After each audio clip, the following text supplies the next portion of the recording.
about the bunny?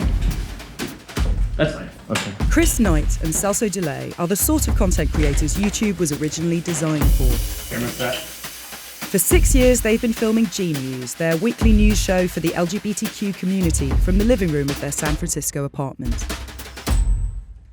This week on G News. Drag queen hummus and satanic... Chris directs, and his husband, Celso, presents with their friend Cameron Steele. Out and about, legs up, and our crush of the week. Get all your gay in just one day. Right here on G News. Good. Do you want to read it once more? No. Okay. Why is it important to make a gay news show? I remember when I was growing up, I wouldn't see myself represented in Hallmark cards or in commercials. And so having inclusion and being considered a part of the community at large, it's valuable and it's important. We got responses from kids in remote pockets of the country that are rural to say they discovered the show and they loved it and they didn't know that there was people out there like us. G News is a labour of love. Their most popular videos get about 25,000 views at most, not enough to earn money from YouTube. Chris and Celso would buy Google Ads to build an audience for their content.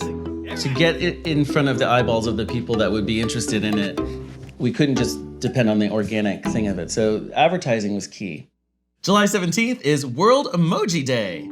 But over the years, Google rejected many of their requests because of what it called shocking content in their news show. Google's ad policies state it won't allow videos like this or anything that promotes hatred, intolerance, discrimination, or violence. Frustrated, Chris and Celso recorded their conversation when they called customer service to appeal. Can I hear the phone call, the recording that you made of it? Sure. So please tell me, what is the shocking content? We have an article. What is the shocking content specifically? I do see that the video has the sexuality content about the gays and everything. That is your shocking content? So yeah, it comes under shocking content, sir. So it's been my ad has been disapproved because my show is about the LGBT community. But sir, well, the major reason is about the gay thing, sir. So, Yeah. there it is. Celso and Chris complained to Google about how the call centre treated them. They say 2 execs reached out immediately to apologise and promised it wouldn't happen again. We asked Google to confirm that this conversation took place, but it declined to comment. But it wasn't until 2016 that we finally got a pride flag. In the months that followed, the G News team began to hear stories about other LGBTQ creators whose content was being age-restricted and demonetised on YouTube. They realised the problem with Google's algorithm could be bigger than just them. Chris and Celso came by and they played for me a tape, and my jaw just dropped because it was like, aha, now I think I understand what's going on. The use of an algorithm to identify who the speaker is, not what the speaker's saying.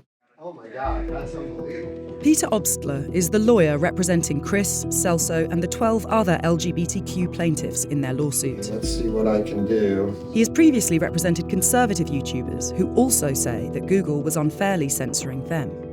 If that algorithm is really telling people and making the initial decision based on who they are, even if it's only 25% of the decision, that is downright unlawful, it's downright fraudulent, and it's outright discrimination. If it is the case that the algorithm is discriminating against YouTubers because of who they are and not the content they produce, why do you think that's happening? When you have to control 95% of the world's video content and you have an ability to regulate, it's quite frankly much cheaper and much easier to regulate and to use your algorithms that have already collected personal data on people to make the decision based on that than it is to have a person actually sit down and make an informed judgment about whether or not the content is legit or not. Is it not also the case that the bottom line depends on advertising and they are going to be wary of anything that could alienate advertisers and that they might think that anything that is proudly LGBTQ is by definition political in some way? Right, but that's a decision the advertisers should make, not them. Right? You shouldn't say we're not eligible for all ads. For every company that doesn't want to support an LGBTQ content creator, there's probably 5 that want to do it. Here we go. Go. Yay! We're live. Go go to the comment page. Bria Cam and Chrissy Chambers are the most high-profile plaintiffs in the class action. You want to play some music? Yeah, let's do it. Okay. More than 1 million people subscribe to their channels. And their music, comedy, and self-help videos have been viewed hundreds of millions of times. We love YouTube. We love the career that it allowed us to have. And I think back, when I was 13 and all the questions I had, is it normal to be gay? And fortunately now we have a platform like YouTube that allows everyone and anyone to have those questions answered. And for them to be silencing such an important question and in such an important time of somebody's life and audience, it is heartbreaking. Bria and Chrissy used to live in Los Angeles as full-time YouTubers. Hey everybody! Now they have to try to make a living on other platforms because they say that Google's algorithm has been demonetizing and age-restricting even their most uncontroversial videos. Their core audience of young women can't find them. How do you know that it's an algorithm that's making these decisions? I mean, the way that it's so automatic, like if we're uploading a video and it'll be automatically demonetized, automatically age restricted.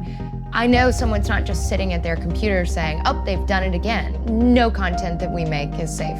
Especially when we were getting 100,000 views on a video and now we can barely get 10,000 views on a video, and we were making $4,000 a month and now we're making, if we're lucky, $400. So at this point, we're pretty much screwed. We've shot ourselves in the foot, I guess, by joining this lawsuit. Since the complaint against YouTube was filed last August, Chrissy and Bria say things have gotten a lot worse for them. So I pulled up our viewership starting January 1st, 2019, and here's a screenshot that you can look at dating all the way to January 6th, 2020. 200,000, you're getting 200,000 views a day? Yeah, on average. And then you can see we filed the lawsuit on August 14th. Yeah, let's have a look. And let's look at August 19th, 14th. And ever since then? You can see a massive drop in viewership. So our viewership has at least halved based on looking at Ever since you filed the suit? Ever since filing the suit. YouTube declined to comment for this story beyond what it stated in court filings. In its motion to dismiss, Google argues that its policies apply equally to all creators and that it regularly reviews its content moderation decisions to fix any mistakes. Why does this matter? AI seems to be everywhere, and I don't see it going anywhere. And if it's a problem at this level with affecting people in this way on a platform that's this large, that's a big problem. The main part of their whole thing is their algorithm. If they can't get that straightened out, then how are you supposed to be able to even use AI in any other capacity? So this is about a lot more than the LGBTQ community. This is about all of us. Exactly. Humans versus algorithms.